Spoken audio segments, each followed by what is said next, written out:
Buenos días. Vamos a tocar un tema muy complicado, aunque parecería que todo está escrito. La verdad es que hablar de neutropenia y fiebre y del abordaje, sobre todo del neutropénico febril, es una situación muy compleja, dado que involucran diferentes factores para poderle dar un tratamiento óptimo. Entonces, vamos a empezar. Esta es la agenda rápidamente de los puntos que vamos a tocar: decisiones, factores de riesgo, microbiología actual, predicción de riesgo y el tratamiento apropiado. Entonces, voy a iniciar con algo que todos sabemos: el riesgo de un paciente que tiene neutropenia, que tiene fiebre, que tiene el antecedente de un proceso oncológico y que además ha recibido quimioterapia. Pues evidentemente sabemos que es el paciente más vulnerable, probablemente el más vulnerable dentro de todos los pacientes que tienen inmunodeficiencias. Esto hace entonces que la probabilidad o el riesgo de tener una enfermedad grave, infecciosa y de morir es elevado. Esto lo sabemos desde las publicaciones de los años 60, en donde se identificó que cuando un paciente tenía por abajo de 100 neutrófilos, la probabilidad de muerte a más de una semana era del 80%.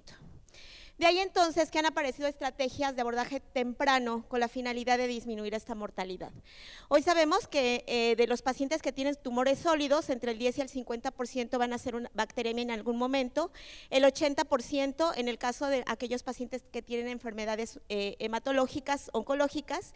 Y bueno, en todos ellos se puede documentar una infección hasta en un 30%. Cuando esta se documenta, vemos que los tejidos o los órganos más involucrados son los que están en intestino, piel y pulmón. Esto es muy importante porque tenemos que, aunque el paciente neutropénico se debe explorar desde la punta del dedo gordo del pie hasta la punta del cabello, también sabemos que hay sitios que no podemos pasar por alto, que son justo estos. En el caso de los pacientes con trasplante, hasta en un 60% pueden tener una bacteremia documentada. De todos ellos van a desarrollar sepsis hasta en un 30% y evidentemente choque séptico en un 10%. Esto evidentemente está directamente relacionado a lo tardío del tratamiento, pero todavía aún más a lo tardío del tratamiento apropiado. Poner antibióticos no es suficiente, hay que saber qué antibiótico es el que hay que poner. Entonces, esto es nada más para recordar las definiciones y bueno, de en qué momento fue publicado el por qué definimos que son por abajo de 100 neutrófilos totales, a pesar de que hoy en día sabemos también con estudios de la doctora Santolaya en Chile, donde ella definió que en el área de pediatría por abajo de 200 se considera neutropenia grave. Y entonces, ¿cuáles son las pautas para iniciar el tratamiento? Primero, por un lado, tenemos que es un paciente que tiene muchísimos agresores. Tiene la quimioterapia, que evidentemente una neutropenia que es secundaria o a la neoplasia o también a la quimioterapia. Tiene además daño de mucosas que involucran tanto tubo digestivo y respiratorio. Además, tiene invasión por catéteres. Todo esto va a ser incrementado o disminuido de acuerdo al tipo de quimioterapia y a la presencia de anticuerpos monoclonales. Evidentemente, entonces todo esto nos pone en un nicho en donde cualquier agente infeccioso pues puede generarnos daño y esto es agravado porque hay una respuesta inflamatoria pobre. El niño puede estar muy grave y nosotros ni siquiera nos damos cuenta y a las horas, o el paciente adulto, en un grupo de hematología niños y adultos, o en un adulto también, en donde puede estar aparentemente sin un proceso infeccioso grave y a las horas tenemos un choque séptico. Entonces, esto hace que nosotros debamos iniciar un tratamiento antibiótico empírico de forma inmediata. La pregunta es, ¿iniciar un tratamiento antibiótico es suficiente? Y la respuesta es no. ¿Qué tenemos? Los retos que hoy se suman a estos riesgos es la presencia de agentes que tienen resistencia a antibióticos. Hoy se han definido el grupo escape, que ahorita voy a decirles en qué consiste, y bueno, tenemos que además dentro de estas bacterias vamos a tener las multidrogoresistentes, extremadamente resistentes y panresistentes, dependiendo al número de antibióticos del grupo de antibióticos que sea resistente a la bacteria. A esto le unamos además que hoy contamos con muy pocos nuevos antibióticos. En realidad, nuevas familias no hay. Hemos caído en el problema de que hoy tenemos que reciclar antibióticos que se dejaron de usar, como son las polimixinas, que muchos de ustedes seguramente ya están utilizando la colistina, Hemos caído también en agregarles nuevos inhibidores de beta-lactamasas a antibióticos que ya teníamos, como es el caso de la ceftazidima. En realidad, pocas familias de antibióticos, más bien no tenemos nuevas familias de antibióticos. Y esto evidentemente nos lleva a complicaciones mayores para este paciente que ya de por sí es vulnerable. Y entonces la pregunta es, ¿poner cualquier antibiótico realmente es un beneficio? Entonces, viene esta pregunta que todos nos hacemos, en especial cuando ustedes tienen al paciente que tiene neutropenia y que tiene fiebre. ¿Qué antibiótico voy a elegir? ¿Le doy monoterapia? ¿Le doy terapia doble?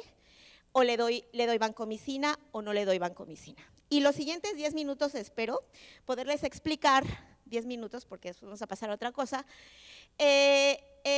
rápido, ¿qué dicen hoy las guías? ¿Qué se recomienda hoy?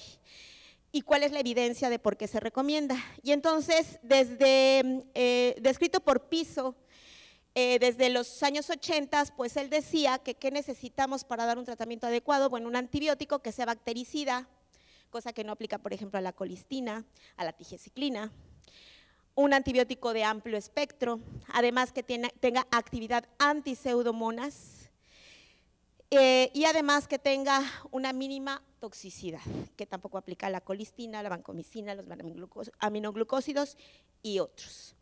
Entonces, dentro del rubro del tratamiento que hoy se sigue recomendando están la ceftazidima, cefepima, es decir, beta-lactámicos y también otros beta-lactámicos que son los carbapenémicos. Hoy en día cada vez hay más tendencia a evitar el uso de aminoglucósidos, porque de por sí son pacientes que con quimioterapias y otras terapias que utilizan tienen daño renal, el aminoglucósido incrementa la mortalidad.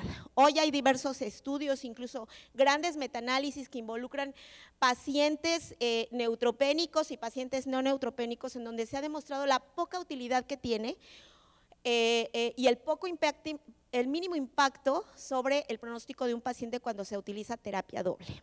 De tal forma que hoy la recomendación es utilizar monoterapia. Ojo, a veces, bajo ciertas circunstancias, sí vamos a utilizar terapia doble, pero la recomendación es monoterapia.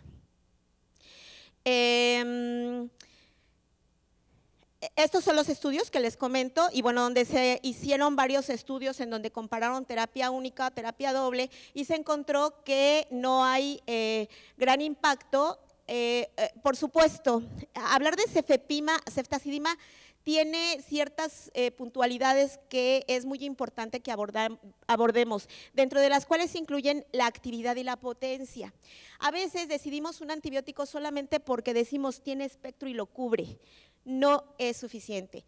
Es muy importante saber otros aspectos que están relacionados a la farmacodinamia, la farmacocinética y a la actividad que tienen los agentes. Hablando, por ejemplo, de neumococo y enterobacterias, cefepima o cefotaxima incluso tiene mucha mejor actividad.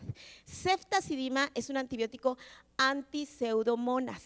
Su actividad es muy buena contra anti-pseudomonas, pero es un poco menor. Conste, su espectro sí es para enterobacterias, su impacto o la actividad no es la misma que con otro tipo de cefalosporinas. Eso es muy importante porque puede que sí, no es suficiente decir es que es sensible la bacteria in vitro. Hay que ver si realmente nosotros cuando utilizamos en vivo el medicamento nos va a generar un impacto benéfico. Vancomicina. La vancomicina es un medicamento que pues todo el mundo creemos que es como la panacea y hay que ponerle vancomicina porque tiene catéter, porque está chocado, y esto se abordaba en las guías que salieron hace más de 15 años. Hoy la vancomicina no forma parte del tratamiento empírico inicial de un paciente neutropénico. Evidentemente tenemos evidencia, hay una gran, estos son solamente algunos de los artículos que hablan de la evidencia de la no utilidad de vancomicina como estrategia de tratamiento empírico y el nulo impacto que se tiene sobre la mortalidad. Entonces, cuando nosotros decidimos utilizar vancomicina, pues caemos en algunos errores. ¿Cuándo sí es útil la vancomicina? Lo que hoy sabemos es que el único impacto que tiene la vancomicina es cuando se identifica una bacteremia por cocos gram positivos, pero en específico Streptococcus del grupo viridans. No así para enterococos o Streptococcus resistente o estafilococo resistente a meticilina, dado que estos son agentes que inicialmente no vamos a tener un gran inóculo, de tal forma que nos permite identificarlo antes, mucho antes de que el paciente se choque. De ahí que podemos identificarlo y no iniciar de forma empírica la vancomicina. Pero ¿qué pasa cuando sí nos tardamos en iniciar vancomicina y se trata de un Streptococcus del grupo viridans? El estreptococo del grupo viridans, pues sabemos que tiene hasta un 25% de resistencias a la penicilina, evidentemente a otros beta-lactámicos, lo que nos va a generar falla terapéutica. Y lo que se ha identificado también es que rápidamente este agente lleva a la evolución a choque y a una falla pulmonar. Y esto evidentemente incrementa su mortalidad. De ahí que aquí sí impacta la vancomicina. Es el único caso en donde la vancomicina utilizada de forma temprana puede ayudarnos. Y entonces, ¿cómo definir cuándo iniciar vancomicina? Estos son los criterios que se han establecido, recomendados en las guías. Hay unas guías para el uso de vancomicina publicadas por la ITSA. Y estas guías, que aquí, bueno, no aparece, pero en estas guías se define cuándo sí hay que utilizar vancomicina. Y en el caso de neutropénico febril, un punto bien importante es la presencia de mucositis severa. La mucositis grado 4 es un fenómeno en donde se va a favorecer, todos sabemos que estreptococos del grupo de viridans son los que colonizan la mucosa de la boca, son los causantes de la caries y tienen muchísimas funciones en la boca. Esto